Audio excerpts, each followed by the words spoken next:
The Constitution can be thought of as a boiling pot in which we're all thrown together in sizzling and steamy conflict to find out what it is we truly believe. And this is why it's such a radical document. 202 years ago, a bunch of magicians came together on a sweltering summer day in Philadelphia, and they wanted to murder each other. But instead, they sat down and performed a collective act of ethical visualization, or as I like to call it, a spell. Now, did they get everything right? No.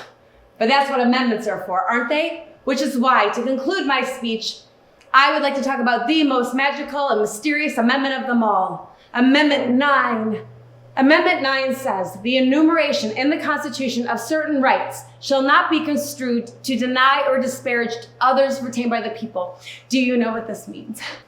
This means that just because a certain right isn't listed in the Constitution, it doesn't mean that you don't have that right. The fact is, there was no possible way for the framers to put down every single right that we have. The right to brush your teeth, sure, you've got it, but how long do we want this document to be? When the great Supreme Court Justice William O. Douglas talked about this amendment, he used the word penumbra. What is a penumbra? Well, gentlemen, here I am standing in the light, and there you are sitting in the darkness.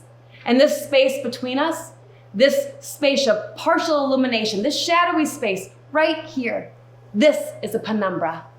Now, people laughed at Douglas for calling it this, but I like it.